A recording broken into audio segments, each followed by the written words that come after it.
Good evening. Good evening. Welcome to Wisdom, Wellness, and Wealth. And today we're going to be talking about Black communities, building partnerships, and expanding networks.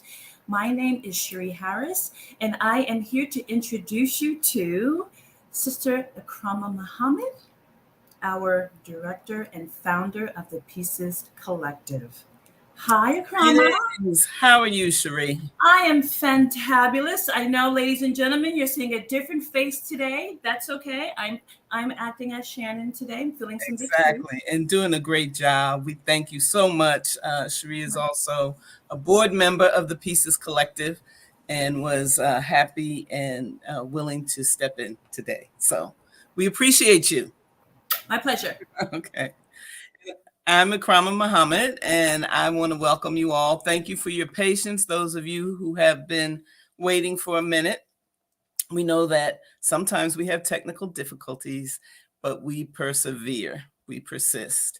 And I just want to thank you all for coming in tonight. I'm not going to take much time so we can get right to this wonderful panel that we have.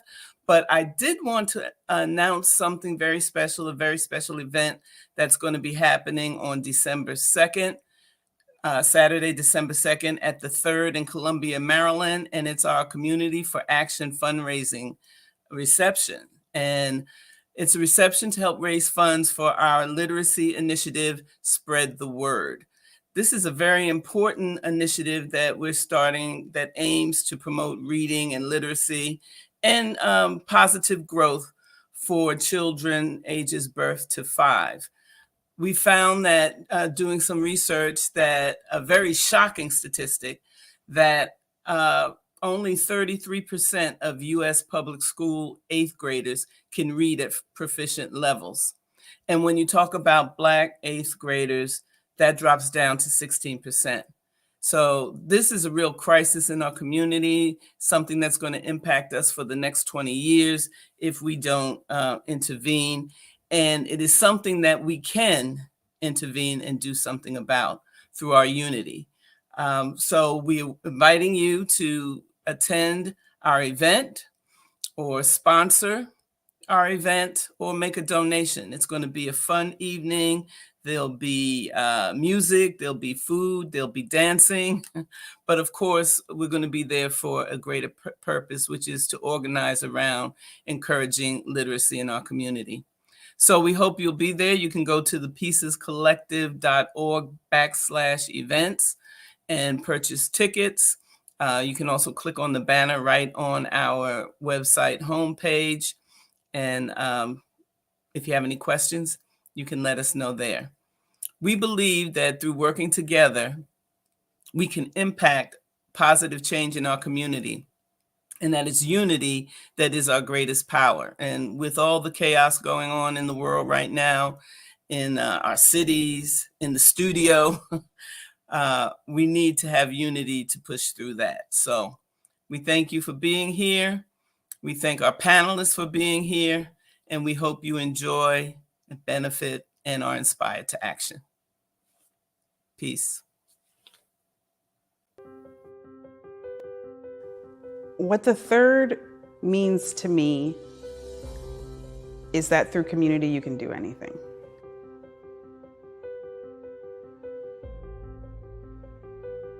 So the name The Third comes from a theory by a social anthropologist named Roy Oldenburg.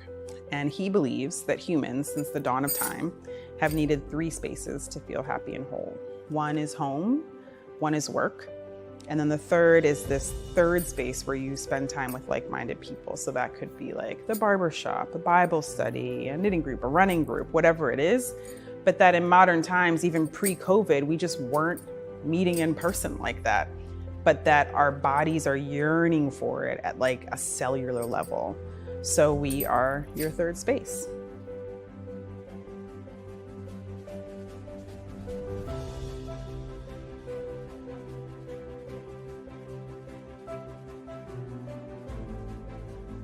It's a co-working space for women of color, but also a space for community and for everyone to kind of come and celebrate each other, essentially.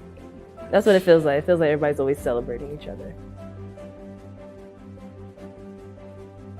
This is for everyone. The focus is clear, and the focus is important because we don't want members of our community to feel underserved and underappreciated and undervalued. But this space, this organization is intentionally for the entire community. I feel like it just builds more of kind of having that support system, especially being an entrepreneur. A lot of times you can feel like you're by yourself. So the more people you have around you to remind you, like, look, you're not the only one going through this. We're all kind of trying to like just build and work with each other. I don't know, it's just that sense of like sisterhood in a way. I'm gonna smile the whole time I'm talking about members. How do I find members? I don't. It's really word of mouth. And the membership is really made up of people who want to be here. We set really clear expectations from the top down that we are here to support each other. We're here to share resources. We're here to lift each other up and to give each other space to grow and to learn. And I feel confident in saying that every single one of our 120 members to date does that.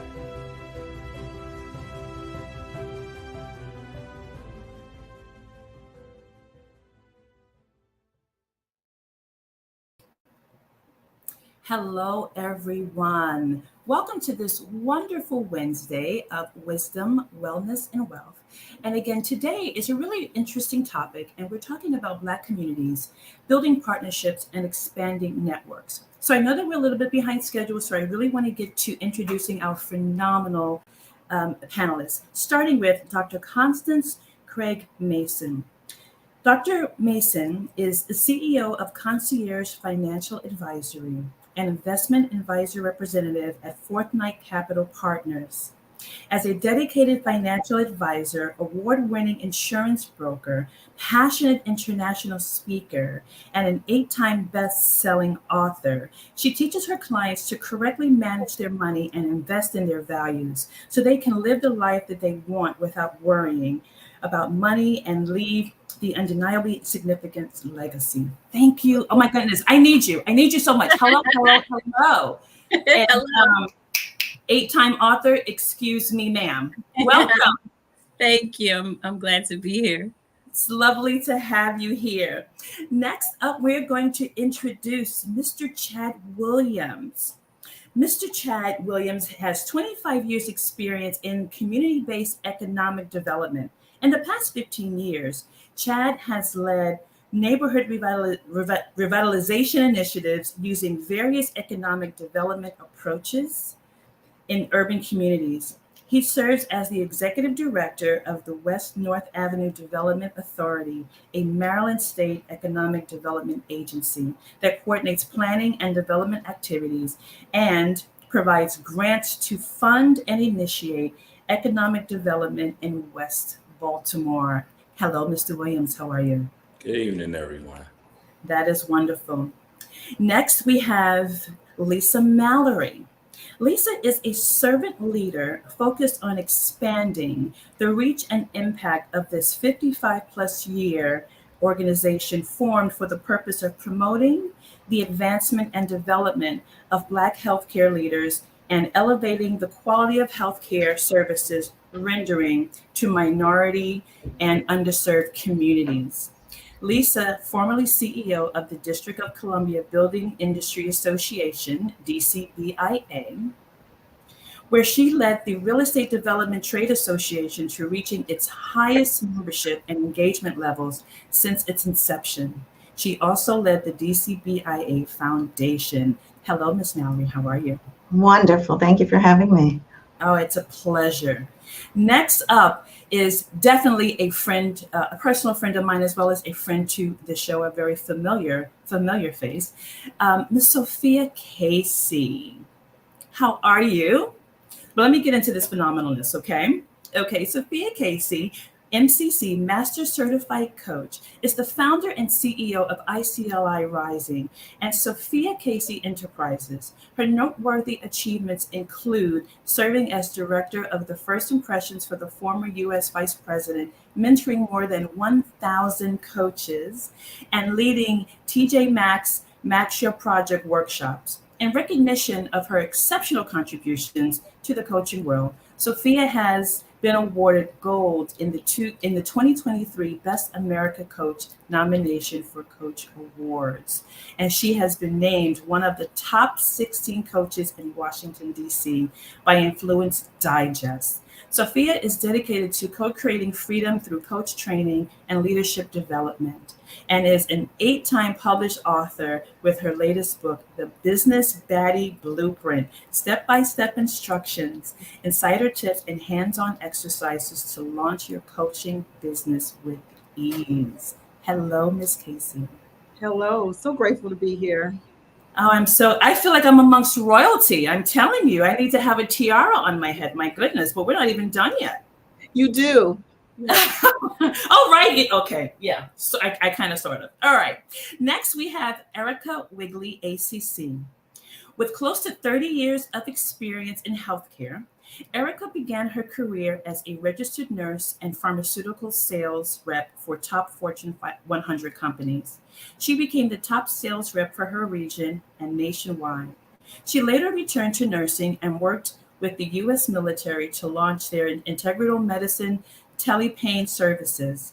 During this time, she founded Rise 360 Coaching and Consulting to provide work-life harmony coaching to high performers ready to live a more fulfilling life. Hello, Miss Erica. How are you? Good. Thank you for having me. Okay. Next up, I would love to introduce you to Arki Hodges. Arki is a historian, educator, entrepreneur, and a visionary leader.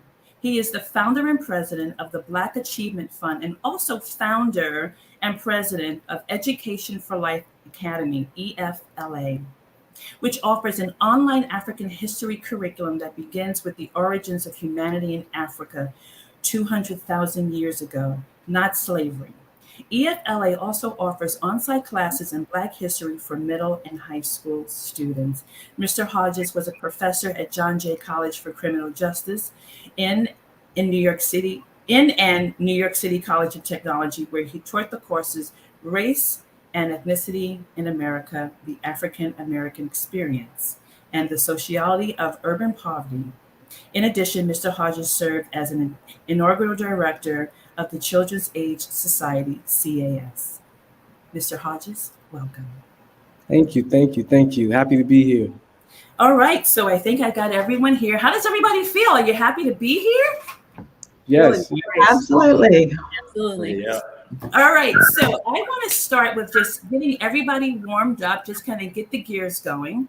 And whoever would like to start, just tell me what you think in terms of Black communities and what do we need to do to build partnerships? Who would like to start? What do we need to do? I'll say start. first things that's really important is to actually have a mindset of building communities and collaboration, to start there, and come away from separate and alone, also known as lone wolfing. I can come up with all sorts of terms for it, but actually to embrace a collaborative mindset. Chad, you want to jump in? Yeah, so I would start with saying, let's not be afraid of each other. One of the things that I think I find in my line of work is our inability to trust our own community, to do the work that we ask them to do, and even if they are challenged in doing that work, the ability to provide them support, resources, and caring to achieve that work. And so I would just say the ability for me is always to trust each other, and provide that support to achieve. No, absolutely. We all know in other communities this type of thing is not necessarily an issue, but sometimes it could be a struggle within our community. So why do you think that that is? I'm amongst very educated people, highly experienced professionals, and I know that this is not an issue for this group here. But why do you think that maybe entrepreneurs who are coming up, it's more competitive than collaborative? I think there are a number of reasons, but I think one of the most salient one is the fact that we have been conditioned away from entrepreneurship and more so into becoming high wage employers for white people. The other thing I just wanted to chime in about us being able to connect is just becoming African again. I think that as African people, part of our culture was always community, was always networking and building together. I think we become too Europeanized and begin to follow in the footsteps of another culture. And you mentioned it, a moment ago when you said other cultures are able to do it. And I think it's because they still have their cultural roots. That's very, very important. Does anyone else want to jump in? I would just say that we're traditionally pitted against each other. So, and that's just by design. As women, we're pitted against each other. As we come into organizations, we talk about the HNIC, but traditionally there may be just one person who, in many instances, as opposed to opening that door for many others to come, may sort of relish in being the only one in that position. So we need to make sure that we are, whenever the door is opened for us, that our, one of our prime objectives is to making sure that we leave the place in a better space, so that we're not the only one, for years to come. So, we really need to combat that sense of just being the only one in the room, or just seeing others as as a challenge or as competition, and really think about the notion of collaborating, sharing resources, uplifting each other, because all boats are then lifted.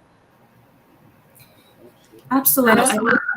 I love what you said about creating a safe space. And I do have some questions and I am going to get to them, but I wanted to just chime in for a second and say that, there's oftentimes, I have a lot of coaches here, a lot of consultants here, so this is going to make sense to you all, that there's imposter syndrome going on. And sometimes people might even feel that they are not up to snuff, if you will, to interact with people who can actually network with them. So I love when you said creating a safe space. So can anyone chime in and say, how can you give a proverbial hand holding and say, come on in, I've got you, so that this is a safe space? How can we do more of that? I actually do a lot of that, to be honest. And it didn't always come easy. And I was going to chime in on what a lot of our panelists had said with the previous question is, in order to begin to do things together with your sisters and brothers, we have to deal with our childhood traumas. Mm-hmm. And some of our childhood traumas involve a scarcity mindset, be seen and not heard. And so if it doesn't come naturally to you to be vulnerable and to share the ideas you have, or to speak up for yourself when maybe you have a difference of opinion or idea about something. I know it was difficult for me. I'm the youngest in my family, and as far as the children, so everybody fought my battles for me and spoke up for me. And so being an entrepreneur, it was hard for me to go in spaces where people were more vocal than I was, or had a different personality type. And I had to learn that I'm me in every space, and that's okay. And you don't have to be the loudest person to be the strongest or to get the most impact out of a situation. I brought up, I've done it often, I would say more around the pandemic, a little before, but primarily during the pandemic. My husband and I didn't want to be a part of the peanut gallery that was just complaining and murmuring about what was going on with the virus, civil unrest, unemployment in every state sucked. And, the Congress people were arguing back and forth every day. And instead of us just being a part of that, complaining on social media and just being angry, we said, what can we do? And so I looked to my left, looked to my right, all over social media, especially in Clubhouse, that was popping at the time, and all of the social media platforms. And I just started looking for people like me, which were Black married entrepreneur couples. And so we were able to find between February of 21 and February of 22, 35 Black married couples who came together, shared their stories in a collaborative book project where they talked about how they navigate love, money, and entrepreneurship and the pandemic. And we launched those book projects on a virtual conference, which we had never done before. And it ended up being a multi-day conference, 8 days the first year and 1 day summit the second year. I brought that up because I did not pay people to speak. They did not pay me. I said, I need you. I need your talent. I looked on their social media pages, and that's why your social media profile needs to be on point. So I can quickly at a glance see who you are, get a sense of your vibe, what it is that you do. LinkedIn shows your accolades if you have them. And I was easily able to go and shop for Black excellence and find the people that I felt like would curate a great experience for free attendees to come and learn from 168 subject matter experts in various niches, from health and wellness, mental health, finance, relationships, social justice. The list goes on and on. And we had an amazing time. And we still have that village to this day online. And we're doing something now, even similar to that. So I've said all that to say collaboration is key, but you have to know who you are and what you bring to the table.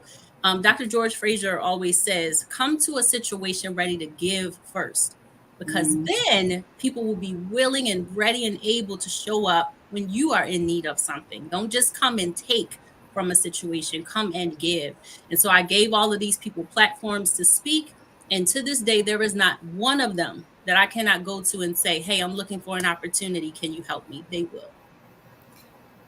Wow, that is amazing that you did it. And it's like, they say a rose grows in Brooklyn, but a rose can grow out of COVID, right? It is amazing how creative you were. But you mentioned a lot about collaboration, which is a perfect segue for the next question that I have for Sophia. So I understand, and that you are called the Queen of Collaborations. Why is that? I'm so intrigued by that. Why are you called the Queen of Collaborations? Well, I had a colleague call me that, and we started laughing about it. And then I actually said, yeah, I'll take that title. And the reason is I am always starting with a mindset of how can I collaborate? And it wasn't always that way. When I started my executive coaching business, I was very much siloed, and you know what we're taught, right? Get in there, roll up your sleeves. You got to grind. It's got to be hard. You got to do it all by yourself. And thank God for coach training. Thank God for therapy too. That I actually learned that there's another place to come from, which is collaboration. And so I am always on the lookout for how can I actually partner with someone else, whether that's a formal business partnership or a collaboration. And one of the main reasons I do it, and why I've been called the Queen of Collaboration, and why I do it so much, is because it actually makes our lives easier. It makes our lives easier.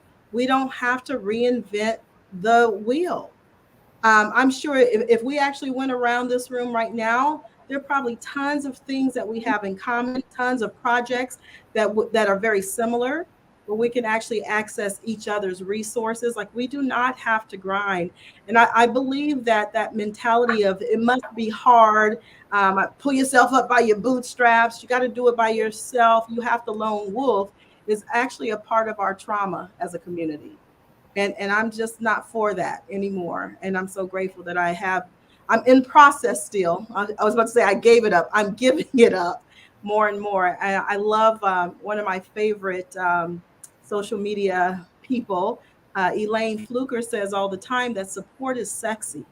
Like support is Mhm. sexy. Imagine if we actually adopted that mindset, then that makes collaboration easy. And I'm so grateful to say that I'm also called the queen of collaboration because I've actually created a lot of collaborations. I say all the time, I've made a lot of people multimillionaires. Now I'm making myself one, but I made a lot of people multimillionaires because I came from a collaborative spirit. I worked for a coach training school many years ago. I was so ingrained in that school and such a part of the faculty that people thought it was my company. And that Mm. made me very happy that people actually. So when I started my own school, they were like, "Oh, you're starting another coach training school?" I'm like, "No, this is my first coach training school." So that made me very happy. And I feel like that speaks to my collaborative spirit. No, absolutely. And knowing you personally, I can attest to all of that. I give you the dittos. I give you all of that, the thumbs up. Absolutely. So this is a title well deserved. I'm going to throw a question out to all of the panelists and just feel free to just share what you would like to share. But Dr. Constance, you pretty much gave us your blueprint and some of the things that you've done. So leading off of that question, please share some of the things that you all are doing to create partnerships within your communities, any successes, any advice, anything that you would like to share that if somebody wanted to create a space, a safe space, like Lisa said, for someone, a space for African American women, a space for fathers, a space for mothers, like what type of experiences do you have and what kind of advice could you give us? For me, I believe that the importance around work-life harmony is so essential. The word work-life balance has been thrown out for years. And what does that really mean for high performers? Yeah. How can we equalize the amount of time that we have at work and the amount of time that we have at home? And this is where the collaboration really comes in, because totally seeing this from a different perspective is important. The harmony part in life is what fuels our doing. Work-life balance is a goal that may or may not be attainable or achievable depending on the season that you're in. But work-life harmony is what is innately who you are. It's your being that drives everything that you do if you are in direct alignment with what you're doing. And even if you're not, then there's a physiological change in the body. Stress, called stress, headache, upset, anger, frustration, that allows you to know that you're off track. I look at collaboration more so from the standpoint of an internal agreement with yourself, that what you do is in alignment with who you are, and who you are is in alignment with what you do. I'm at peace just listening to you. I mean, everything just came on down. And you're right, the whole work-life balance thing, we beat that down to the ground, but I like the work-life harmony. That's amazing. Thank you for sharing that. Thank you so much. So Chad, I want to just open it up to you. What would you like to share with us? What experiences have you had or any tip that you would like to give us in terms of expanding our networks and building partnerships? Yeah, so as a state agency, I came on board with the agency in March of last year. October of this year, we started hosting every other month meet and greets for individuals that were in the database of our state senator, delegates that represent the 40th district, members of Black business organizations. And then what we do is we rotate these meet and greets at Black-owned restaurants or lounges. So, for example, a first one was at Blank Slate, which is owned by an African-American real estate developer. We did it in this office. Then the next was at Remix, and the next was at the new rooftop garden downtown Baltimore, then the African-American Museum. And so this is an opportunity for professional Blacks to interact, entrepreneurs to interact with each other. in a safe space where they get to, talk, exchange ideas, come up with collaborations. We've had Black landscapers team up with real estate developers and get contracts. We've used food vendors to provide food at these events that we discovered. And so I think using the state's resources and the state database to bring those collaborative efforts helps. And it also shows that for Black people, they all don't always have to go to an Atlas Group entity to have a good time. And so that's something that I try to do in a state role. I can't be too as entrepreneur in my progressive process as a state official, but we skirt the line as best as possible. Yeah, that is amazing. And Arki, I see you have this wonderful smile on your face, so I'm going to throw the mic at you next. What's got you smiling so much? No, I just love hearing all the different perspectives from everyone. I have a passion for bringing all Black people together, which is the Black Achievement Fund, and our solution for financing the development of Black America is 10 million of us out of 50 million. $9 a month equals 90 million a month, and over $1 billion a year for us, like I said, to finance the grand development of Black America.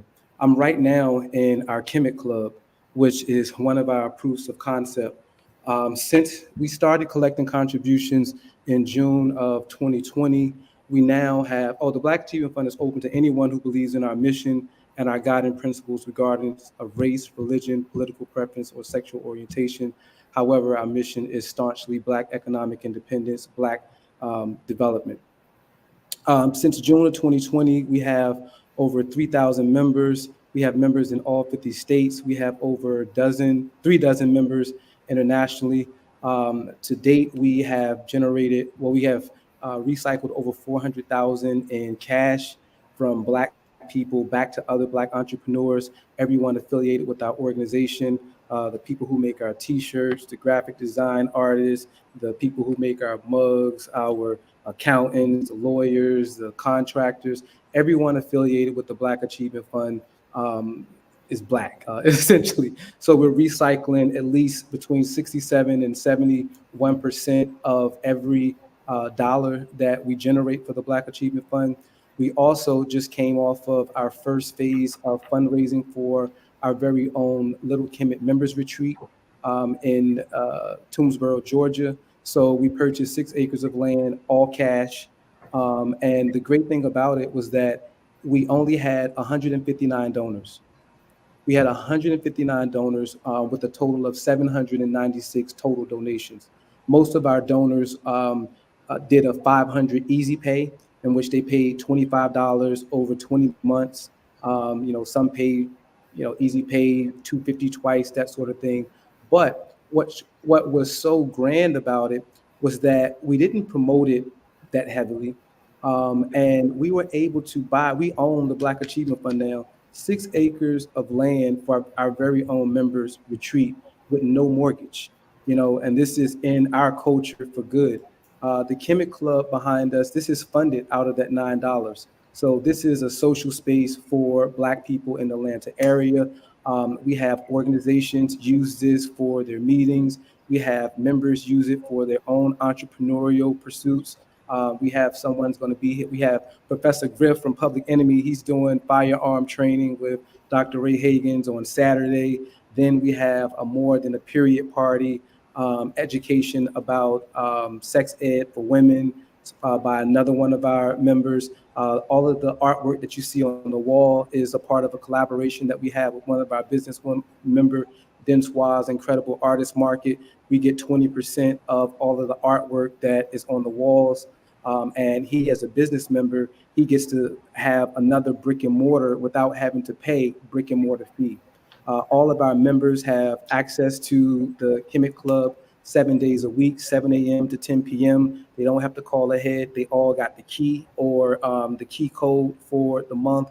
We have complimentary mineral water that comes from a Black facility right here in Georgia for respect for the environment. We don't do plastic cups and bottled water and things like that. We have real glasses. We have a dishwasher, that sort of thing. We have Bluetooth. We have 65-inch TV with all the streaming channels, plenty live events from paint and sips to art shows to open mics to live bands, you name it. We've pretty much done it. So we wanted to create a safe space that was funded 100% by Black dollars to begin to show what is possible. 90 million a month, we could build a new community center every single month. 90 million a month, we could build a new school. We could build a new health center. We could build a new, and what's more great about all of this is that built into our economic plan are salaries for Black people at the highest level in every single profession there is. So, for example, when we get to 50,000 members, we'll open up our first health clinic. And how it works is the Black Achievement Fund buys the building. We own it. There's no mortgage. The Black Achievement Fund pays for all of the state-of-the-art medical equipment. We own it. There's no mortgage. The Black Achievement Fund pays the salaries of the doctors, the nurses, the whole support staff. So when you go into that hospital or health center for any reason, why would we have to charge you one dime? And this becomes an asset. This becomes an asset in our community. So in order to curb our apprehension about corruption and all of those things, our model is to spend all of the money every month. There is nothing left to steal, okay? And the majority of the money is going to be in salaries.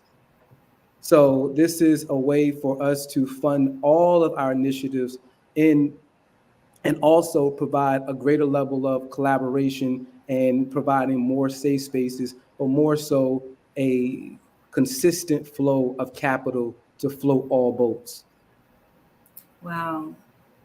Brother Hodges, thank you for what you're doing. Thank you all for what you're doing. I lived in Atlanta for many years, and shout out to Georgia. Can you bring it to California? Because we got a lot of issues over here. So if you could just bring a little bit of that juice to California, we might be able to make some change. For those of you who are still with us, please make sure that you are paying attention to the scroll on the bottom. You are getting some really phenomenal nuggets right now. So if you want to get in contact with any of our panelists, if you want to be able to partner, network, contribute, please hit them up on their websites or on their social media platforms. I want to just switch gears just for a quick second. And we all heard Sister Krama's introduction and the program that she's having in terms of literacy. Now, you all have had a lot of success in networking and expanding networks. As a board member, as someone who is really interested in our community amongst all of us, who really wants to make sure that our youth are reading in this fast-paced world where it's sensory overload, slowing them down and really increasing literacy.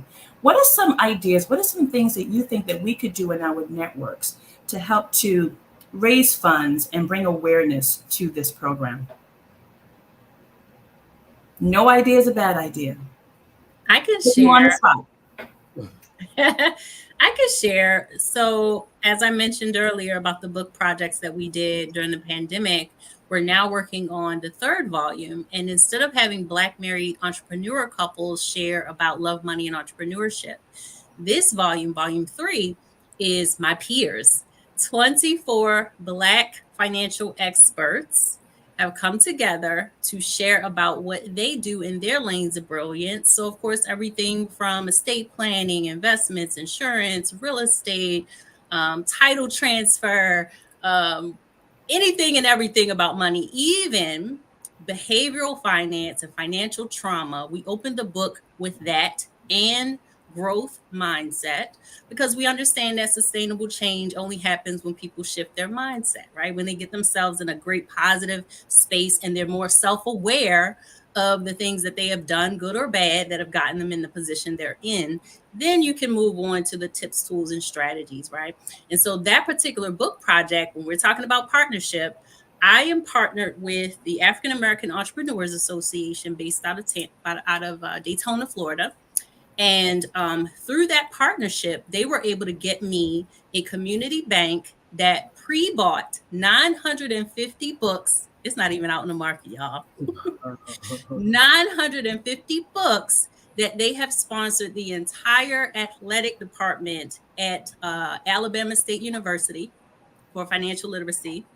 And they've also sponsored 3 middle schools, and they're hosting a pep rally so that they can send these books home to the parents so that they can become more financially literate. We purposely told our stories weaved within the lessons in the book because we've all been through stuff, right? And when life happens, you hopefully have learned from it. So it's not just us throwing a bunch of jargon at people and a bunch of financial terms. It's really us saying, listen, this is what I learned. This is how I messed up. And this is how I fixed it. And so it is such in layman's terms that middle and high schoolers can understand it. And so while we're getting these sponsors to buy the books to give away to the families, to give away to the high school students, and Arki, I want to get with you because you're doing phenomenal things. But that's the point I'm making, is that yes, these families need this financial book, but they can't always afford a $25 book. But so you get the partnerships so that they can buy it and give them away, right? Because I don't care if they want a pat on the back, if they want, pictures and videos to say, hey, we sponsored this program, fantastic. But we want to get this book into the hands of the people that need it. And so in terms of partnership, we will take others' monies. We will take that. And we will put it in the hands of the people who need the financial literacy, the financial well-being, the freedom, the options. But if they don't know where to look, or if they can use money as an excuse or the lack thereof to where they can't improve their lives, then we're taking that excuse away, right? We're creating spaces and books and resources. And Chad was talking about getting these people in certain spaces where they can support Black business and Black restaurant. Like, we're taking the excuses away, right? No If I doubt. may, there are a lot of organizations, and one of the things that we need to do is think about partnership, right? Not trying to reinvent the wheel. If you look at in the District of Columbia alone, there's the Washington Literacy Center that is doing just this work. It's really bringing books to children, bringing books to teens and others, and availing themselves of a lot of the local DMV dollars from the state and local government to move that agenda forward. I'm on the board of Goodwill of the Metropolitan Washington area, and we have actually a charter school that we run, and it's and one of the part of the curriculum, and this is a high school, is financial and numeracy. Numeracy and literacy, increasing their skills. So there are a lot of opportunities to partner with other associations, with governments. When I used to run the Department of Employment Services, which is the workforce agency in the District of Columbia, we had dollars to support some of these programs. So I would suggest that Pieces Collective needs to partner with some of these organizations that are doing this work, but also to expand their reach as well, but also to avail themselves of grant dollars. The organization that I'm working with right now, which we call NASI, the National Association of Health Services Executives, our role is to really increase representation in healthcare because we know it matters. So we want Black folks to know about health, health IT, whether you want to be a nurse, whether you want to be in an administrative capacity or the CEO of Kaiser Permanente or any other organization. So what we do is we go into schools, whether it's in a high school, whether it's in a graduate school program, and we expose people to health careers. And that's another way that we also make sure that people are interested and then grow, and continue to participate in those different areas where we traditionally have not had a great showing. So, I think we don't need to reinvent the wheel. There are some partners that the Pieces Collective, and you can also help some other organizations that may not be as advanced as you are. And if we work together in these collaboratives, as opposed to in isolation, as Coach Casey mentioned, I think we would be much better off because many of us are focused. I'm only focused on Blacks in healthcare, but there are other organizations that are focused on the same mission. And so we work together because we're all trying to diversify the pool, because we know that when we diversify the pool, the care rendered to underserved communities is much better. No, absolutely. Thank you for that. Does anyone else want to add anything to that? This is such an important topic in terms of literacy. And when I learned the numbers, the horrible numbers, the low numbers of where we are in a community in terms of our children and literacy, it's, I have grandchildren, and it's just like, I want to go buy books here, read a book, get off the tablet, read, read, read, read, read. And so whatever we can do to really increase this movement would be helpful. So if anyone else wants to add anything before we move on, go right ahead. I mean, I'm also saying- just okay. I was just going to say volunteer to tutor. Something as basic as that. We just opened up a free tutoring program here at the Black Achievement Fund, and we have a volunteer requirement of 5 hours a year. So when we put out that we were doing the free tutoring, we asked for volunteers to assist, and we got PhDs who volunteered, and we've already begun tutoring members, and this is virtual. So it's happening. Just one individual, 1 hour, 2 hours a week can make a big difference. Absolutely. I just got a question from Sister Krama that I'm going to give to all the panelists. And the question is, what are some of the examples of partnerships and collaboration that have inspired you in our history? Because a lot of people may not know of some of the things that have gone on. Okay, Mr. Williams, you got it. I see you smiling. So what has inspired you? You might be Wow, muted. that's a profound question.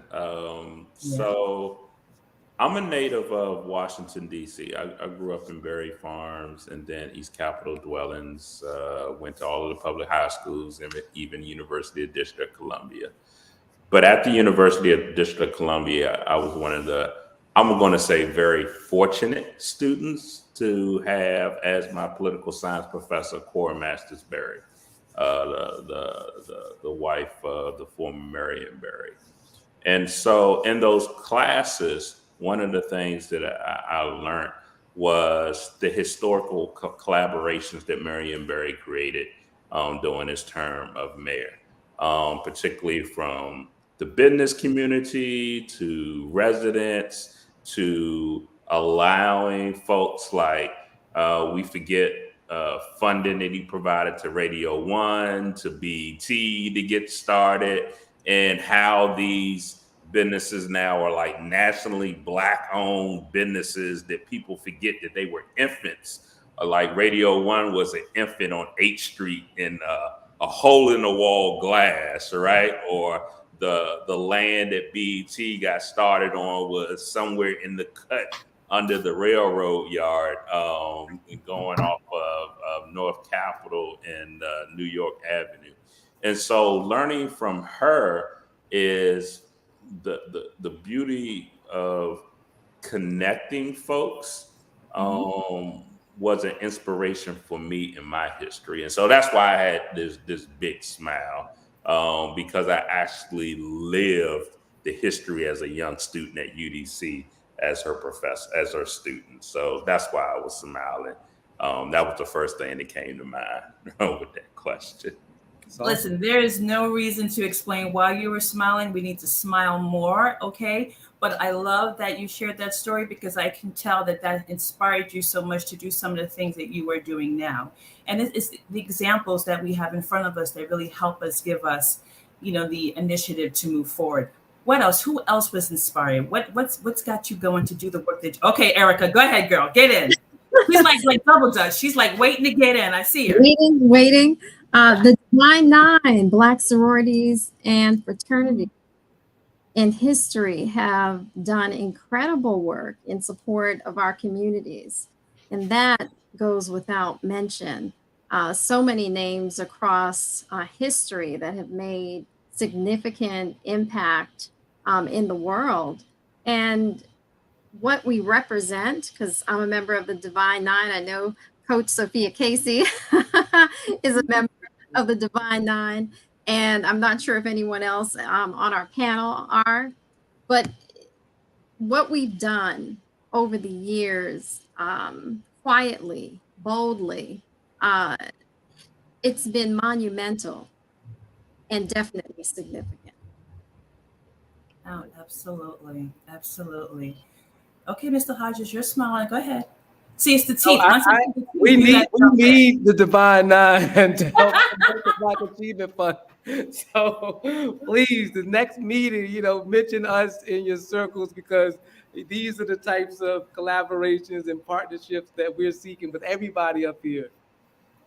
No, absolutely. I'm really enjoying this conversation. And not only am I being introduced to you all for the first time, with the exception of Sister Sophia, and learning so much about you, but it's having my brain. I have a runner show that I'm supposed to just follow, but I have all these questions in my head. But before I go crazy, I want to make sure I get this question in, and I want to go back to our Queen Collaborative for a minute. I want to ask you a question. So I understand that you have something you would like to share with this group, and it's really in the same vein of collaborating and networking and partnerships. The floor is yours, please. Well, first of all, I'll say to Brother Arki, I'm actually already a member of the Black Achievement I Fund. know, Miss Sophia. No, that was a call forth for me. I never actually thought, like, hey, I can actually mention this at my sorority meetings, and so can Coach Erica. So that was a great call forth for me. Thank you for saying that. So what I'll share is we got some really great news. Just last month, our Coach Training and Leadership Development School, ICLI Rising, actually won a grant from the state of Maryland. Thank you, Governor Westmore, from the state of Maryland, and where we are actually able to employ as many people as we'd like. And we started with well, it doesn't feel like a small number anymore, but 10 to 20 new employees who will actually onboard in the next week. And we're very, very proud of this, not just because it's going to help our school to scale and to grow so that we can actually meet our mission of increasing the number of certified and credentialed Black coaches on the planet, not just here in the US of A, on the planet, but also so that we can actually collaborate with different organizations and actually help build our communities and make them even stronger. And so one of the initiatives we're actually going to launch right away with the help of the Pieces Collective and Sister Ikrama Muhammad is actually employing 18 to 21-year-olds and having them actually create programs for their demographic, for other 18 and 21-year-olds. And we're predominantly looking towards starting in Baltimore, and also we have a footprint in Columbia, Maryland too. That's why I said, Chad, I'll be over there in just a moment. Certainly starting in Baltimore. And we're very proud of that. And of course, right, we won this grant, very proud. We could have kept it all to ourselves and said, mine, look at what we did. And instead, what we did from a collaborative mindset is I actually reached out to a lot of colleagues of mine. I reached out to many CEOs of organizations, a lot of Black owners of companies. And I said, how can we actually leverage this grant so that we can actually support you all as well? And so a couple of the employees actually will work on some of the projects here for the Pieces Collective, which I sit on the board as well, like Cherie does. And also we're looking into bringing coach training into historically Black colleges and universities. So to HBCUs, we already have a yes from Bowie State University, and we're making our way over to Morgan State, Coppin State, and Howard University. And then we're going to go outside of the DMV area. So that, I think, is such a great example of collaboration. Like, we could have just kept it to ourselves, but what's the purpose in doing that? And what I'm finding is that as we're having these collaborative conversations, a lot of what we want to do has already been done. It already exists. So we're not starting from ground zero. We're not starting by reinventing the wheel. So we're very, very excited about that. Congratulations. And that's a phenomenal program. And as just a sister, I am proud of you, to know you. That is amazing. So snaps up, snaps up, snaps up. That is amazing. So I want to ask you all this. You guys are all doing such amazing things. And when you know, right? But there's so many people out there that just does not know. And so we talked about how to get started. We talked about some of the things that we need to do in our communities. How do you spread your word? And that's going to be a segue I'm just working on something. But how do you spread your word? How do you Sophia's laughing. How do you get your word out? Because like I said, when you know, but if somebody is watching, you already gave them some ideas on, how to do it, why we should do it. But how do you spread the word? What are some tools that you have used to get your messages across?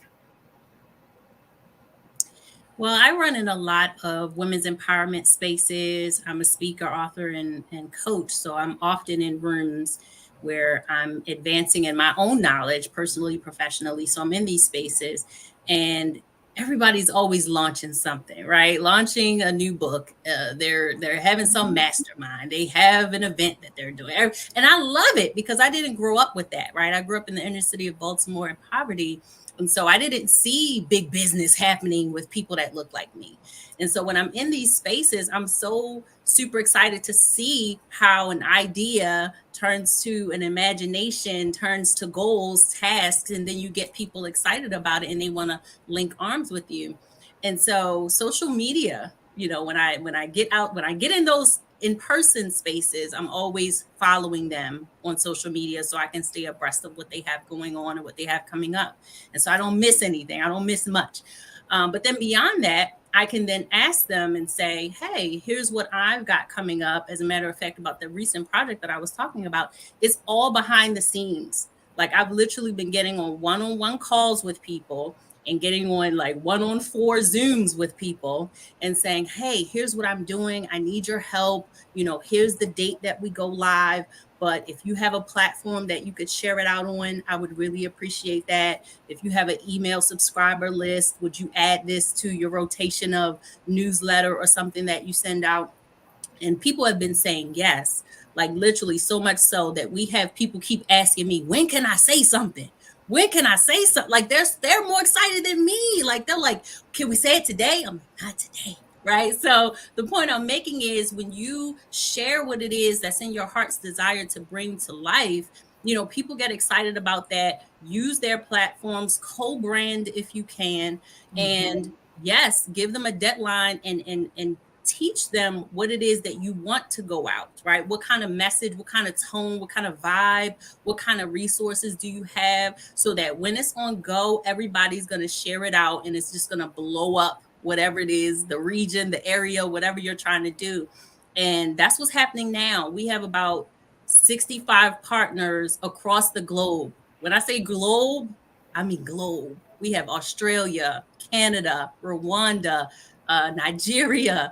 I'm just thinking of all the partners that are coming to the table and are like, get on my platform. I'll share it out. I'll book your people to be on my podcast. Like everybody's using what they have and saying, I might not be able to do that, but I can do this. I'm like, bring it to the table. Bring it to the table because we need it all. We need it all. And so on October 23rd, we're going to be blowing up social media with all the partners. This is not going to be a place that you can go if you're on social media that you won't at least see this one time, right? But you'll see it often. And the point is, I was super dedicated to what I wanted to do, which was increase the financial literacy amongst people of color. And it took not just me and what I have experienced and what I know and my licensing and experiences, it took other colleagues to come to the table and say, well, I can share about this part. Well, I can share about this part because we don't know everything. But what you do know, you bring that to the table. And then you get people to hear what you're doing and they want to link up with you. So just be on the lookout. The social media going to be blown up on the 23rd. Follow me, see Craig Mason. You're going to see. Yes, ma'am. We will keep, yes, I'll have my sunglasses on because I know it's going to be bright, bright, bright. So I'm going to keep my eye out for it. I love that though. We all remember the 5-minute elevator speech, right? And just always being prepared to talk about whatever we're talking about. So how do you guys talk about it? We talked about social media, share. How do you talk about your stuff? I wear it. So, I know that's right. Right. Pretty much every day. I need one of those. Shirt, and on the back, it has, the 10 million black people, $9 a month, yada. Our whole spiel. And we get lots and lots of members through that method. In fact, one of our members who's on the other side of the Chemic Club now, a young guy, he saw my T-shirt in the bank. And he called me from the bank and became a member and has been, one of our most engaged members. So I wear it and make sure that, you're branding yourself everywhere you go. Because if you're not talking about yourself, if you're not very enthusiastic about what you're doing, why should someone else get that enthusiastic to go and take a look at your website when there's so many out there? So I think you just really, really have to rep your brand and rep your brand hard in every aspect you possibly can. And also, like Dr. Constance said, being a part of networking events, being a part of shared spaces with like-minded people, industry professionals and things like that, because, there is a circle, there is a network of people that are there waiting for you to come and bring something else to the table. Absolutely. I would also add to really leverage social media from a collaborative standpoint. So I imagine a lot of us do have a really strong social media presence. And so instead of thinking about yourself and just your individual organization, how can you actually share your platform with other people? One of the things we're doing at ICLI Rising is that we're actually creating coaching certification programs for physicians and healthcare practitioners. So I'm working with Dr. Sean Hubbard. And what we're going to do, we actually just decided today on a simple Zoom call that we're actually going to go live on Facebook one day and literally just have a regular conversation, not scripted, not planned, just literally turn on Zoom and then connect it to Facebook. That's a simple way to not only, service your own organization, but also get some visibility for others as well. Yeah. Absolutely. Anybody else want to share how they get their word out? Because you guys are doing it. Podcasts, I think, are so essential. It's the hot thing to do now. So getting your brand out on various podcasts, doing speaker events are so essential. Getting trained as a speaker so that when you go out there, you know what to say and how to rep your brand. Yeah. That way in your mouth, it's not just about the elevator pitch, but it's about what my coach, Lisa Nichols, says, super networking at accelerated pace. So there's a specific technique that you can use when you speak to rep your brand. And I teach people how to do that. Nice. I love that. I personally do a lot of networking events. And one of the things that I love is that within my networking community, we are encouraged to have one-on-ones with each other. Over a cup of coffee, it could be a Zoom call or what have you, and just get to know a little bit more about what they're doing and vice versa. And then that's your moment to not only build rapport, but to also say, hey, I've got this going on. I've been doing that for the Spread the Word that we have coming up. I've been talking within my chamber community, and certain topics, it doesn't really matter if it's within our community, even though it's for our community, people want to help our community. So although we are staying within our community, I venture out. Australia, I heard international, I heard all over the place. You know what I mean? It's like everybody got a little change, and I'll take it. Thank you. I'll just walk with my hat. I'll take it. Yes, sir. Yes, ma'am. So thank you. So I want to shift gears just for a quick second, and I want to get a little serious. And since we're talking about building partnerships and expanding our networks, and I want to talk about two really important topics within our community.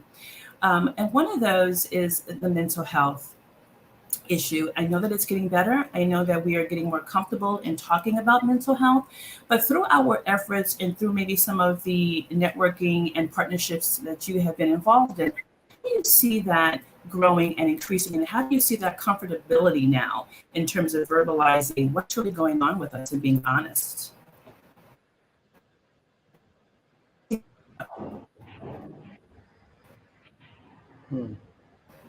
I personally think that a lot of it is cultural alienation, and again, I go back to culture because I do think it's so essential in being able to provide people with a sense of protection, a sense of, being, the idea that they can become something within the group. I think because we have become less glued as a community. We have a lot of young people who don't have a community, and you're trying to build an online community, and we all know that all of that stuff is fake. So I think, it just goes back again to providing these safe spaces, like, what so many of us are trying to do here right now, and getting back to the culture when it comes to the mental health. No, absolutely. Absolutely. And I know that particularly for Black men, especially, that this has been a huge stigma to talk about. So, Chad, could you speak on if you have any ideas or if there's been any experiences within your partnerships that really have made this a more, as we've been using the term, safer space for Black Yeah, men? yeah. So one of the things that we're doing at the West North Avenue Development Authority is that we're actually funding an initiative and building of a mental health space within our target area, a little bit south of Coppin State University. And so that mental health facility will be open to the public. It's and going in one of the abandoned elementary schools in West Baltimore. We're looking for that to open in the next year and a half. But from a personal aspect, one of the things that helps me stay mentally strong is I actually go to therapy once a month. And I'm not afraid to say that. Working with the community, being a public administrator, can be very challenging, whether you're a male or female.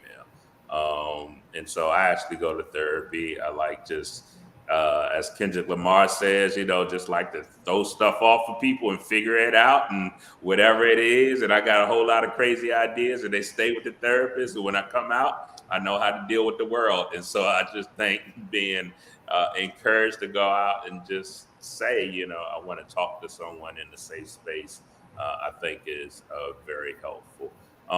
But I think the third thing also goes back to what I said before, is really us who are fortunate to do what we have the DNA to do, to provide support to people. The biggest thing is providing that support, or using our position to find pathways where they can get access to the same opportunities that we've had.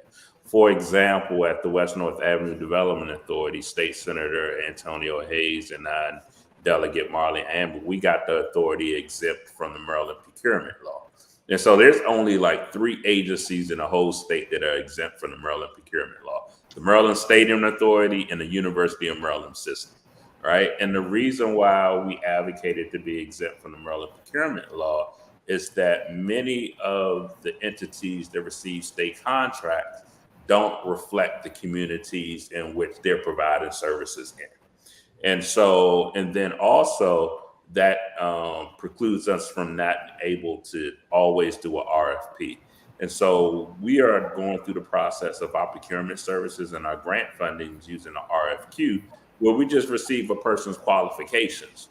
And then we can negotiate the grant funding or the grant contract without having to have a full-blown RFP. Because a full-blown RFP, most folks in our community are intimidated about it. But if I just say, send me a letter and just say, hey, you did a project here, this is your service here, this is what I want to do, and I'm really great at it. All right, you're qualified. How can we help you, become an LLC? How do we fund that? Because all you have to do is sell me on an elevator speech for 2 minutes that I believe that you're qualified, right? And that's all legal under the exemption that we have. And so those are the things that we're doing on the 3 aspects around mental. And it really makes people feel good that, man, I really have a chance to now get a contract with the state without having to go through the loops and jumps and bounds that other people have to go through with the other state entities. The note that I wrote down was, get Chad Williams in an elevator and I can get anything that I want. So I wrote that down. So I gotta Chad in an elevator, because he said right there, all I need is a good elevator speech and I'm there with you. Thank you so much. So I want to pose this questions. I just had two deep questions, and this is really for everyone to just jump in. And the question is, where do you see the Black community in the next 20 years? We have made phenomenal pathways, and we are continuing to making strides. And a lot of it is due to you all right here on this platform. So where do you see us in 20 years? Yeah, I read some studies that show that in the US, Black wealth is less than 5%. I do definitely see that increasing because more people are willing to come to the table and collaborate, and more people are willing to say, no, I'm not where I'd like to be right now, but I'd like more. I'd like more information. I'd like more education. I'd like more collaborations, all the shuns. Where did that come from? But anyway, I just feel like people are becoming more honest about if they're uncomfortable, it doesn't have to stay that way, including mental health. So shout out to Chad for saying what you said. You know, it's okay to not be okay right now, but you do not have to stay in that position. And if it takes you getting in some spaces where people are thriving and growing and you get a little bit uncomfortable, that's okay. Because you should, right? Because that means that you're itching to grow. And if you keep getting in those spaces and keep getting around people who know a little bit more about business or a little bit more about money or a little bit more about collaborating, then you will be able to see wealth in an actualized way. So I just want to say thank you for this opportunity for me to learn about all these amazing people and organizations that I did not know prior to hopping on this call, because you all are phenomenal. When I say that with a capital P, listen, let me get myself together.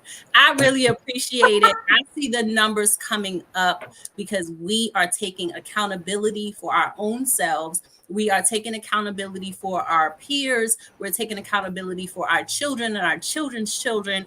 And that's what it takes. Absolutely. Lisa, where do you see the community in the next 20 years? Well, I would agree with Dr. Constance's assessment. I mean, we need to be the change that we wish to see in the world. And so if we take it as our own personal responsibility to really improve not just, our children's future, but other people's children, and just, really are focused on making sure that we all prosper, as opposed to we all compete against each other and continue to push each other down, crime within our communities and all those other things that have been problematic. I mean, I'm very hopeful for the future. I know that we will have the numbers. We certainly need to align ourselves with other communities of color, like the Hispanic communities and others, because we will be the majority communities. That's what the demographics are telling us. And so we need to be prepared, financially prepared. We need to increase our financial literacy. As well as prepared in other ways to assume that role, and to, and then at that point we need to govern ourselves accordingly. So I'm very hopeful for the future. And I think that we, just talking to these wonderful folks that we've met today, I know that we are in a really good space. Absolutely. Miss Casey, what do you think? Where are we going to be in 20 years? Well, I won't really talk about where we'll be in 20 years. I want to talk about what we can do right now. All and right. I'm going to challenge. I wouldn't be a coach if I didn't give you a challenge. I'm going to challenge every single person here on this panel to ask five people over the next week, what do you need? That's a simple question. What do you need? The more we tap into and connect with each other, I feel like our future is bright. What do you need? I love that. What do you need? How much time do you have? and please let me be one of your five. No, I love that so much. You heard her. What do you need? Erica, listen, at this point, what do you need? How about that? What do you need? We're going to just shift gears. What do you need? What can we do for you? Ooh, for me or Coach Casey? For you. I'm speaking to you. What could we do for you? Me.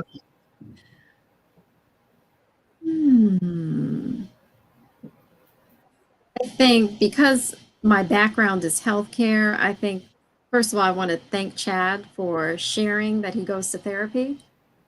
What I need is a community that embraces self-care, a community that understands the importance of pouring back into us before we serve others, a community that understands the importance of collaboration and partnership, and together we win. Individually, we can go but so far, but together we win. Absolutely. Mr. Hodges, where do you see us going in 20 years? And what do you need? I see us rebuilding Black Wall Streets all across the country. Oh, neat. Yeah, I definitely see a return to Black economic independence, Black collaborations. And when you talk about a Black Wall Street, you talk about the culmination of all of the things that we're talking about into a full-blown city with all of the amenities of a full-blown city. And this time we're going to have the protections of a full city with our own police department. So I definitely see Black people becoming more educated, more empowered, and more conscious about being amongst each other and building our own communities like others have done. What I need is for everyone to join the Black Achievement Fund who is not a member of the Black Achievement Fund, and for those who are Black Achievement Fund members to get at least one member in the next 30 days to join the Black Achievement Fund. All right. One. And the whole Y'all got idea. me. I'll join. Y'all got me. Listen, I'm sold. Where do I Right, sign? that's right. Let's make it happen. Where's the link? Where's the link? That's all. Thank you. And I don't want this to be a one-time thing because you all are some really, really brilliant people. So I don't want this to just be, a one-time thing and go on. How do we actualize this collaboration on a broad scale so that more and more people can be connected? You know what I mean? So that's what I would like to see. Well, I think we need to all get together and create, go into one of your spaces and create this big monstrosity of a networking situation, if you will, that helps everything every day, all day, and twice on Sundays. Okay, that's what I'm seeing happening. So, Chad, I'm going to let you bring this topic home for us. Yeah, man, you could do it. So, where do you see us going in 20 years? And please, what do you need, brother? So good segue. So we're trying to create this Black Wall Street on West North Avenue to bring back that was the whole purpose of the West North Avenue being created. 20 years, I'm gonna put back my public administrator hat on. So I would look out 20 years and hopefully the children of a lot of our entertainers, music entertainers, sports athletes will be at the age where they can take that wealth that they gain and be like the Carnegies and the Rockefellers and create foundations that reinvest in our Black communities. I know that where certain entertainers and sports athletes are, they're filling it around with it yet, but really haven't maximized how to use it. And so I'm hoping that their children will figure it out through their interaction with other folks that they go to, either going to a HBCU or Ivy League school, right? That's just my meditative thought that I think about, trying to be futuristic. And then what do I need? I need everybody to go to the West North Avenue Development Authority.org or NADA, WNADA.org. When you go to the website, sign up for our email communications. We will be releasing our RFQ/grant funding opportunities on November 1st. We have 6 focused targeted development zones that cover housing development, addressing the vacancies and blighted homes that we have in West North Avenue and West Baltimore, commercial and retail development for entities that want to set up retail and commercial stores, restaurants, lounges in that area along West North Avenue. And so being on that email list and the communication will definitely keep you in line to our $10 million of grant funding that we need to give out before the end of the next fiscal year. And then for FY25, we have proposed to receive $30 million in grant funds. And so this will only grow and be very significant in getting the Black Wall Street that this brother has talked about. So that's what we're trying to do. Wow. And I just wanted to say, Chad, I grew up on West North Avenue. See, there you go. Real dear to my heart. Yeah. I have enjoyed this so much. I hope you all have enjoyed it. Thank you for your patience with me. This is my first time jumping in, so I hope I did okay. So I appreciate you all, and Great job. thank you. But I could not be a board member if I did not say what I need to say right now. So we had Sister Crumb, and she opened us up talking about spread the word. And so I just want to remind everyone. So Sophia, thank you for saying, everyone, reach out to 5 people and find out what they need. Well, I'm asking everyone to reach out to 5 people and share spread the word. It's a really important initiative that we had, and just really increasing the numbers in terms of literacy for our youth and any partnerships. I mean, even if it's just calling us up and just saying, hey, just as an extension of the conversation we had, I think this might be a really great connection for you. This might be a great person for you to donate to. Nothing is too small and everything is just enormous. So I want to just personally thank you all. This has been great. I've gotten a lot of tidbits on expanding some partnerships and some things that I should do. And Chad, be careful. Like I said, I'm coming for you in the elevator. I'm coming for you, brother, so I can get what I need. Does anyone have anything they want to say before we go? You can say it right now. You got 2 seconds. All right. Just make sure you guys get everyone's contact information. Right. Get everyone's contact information.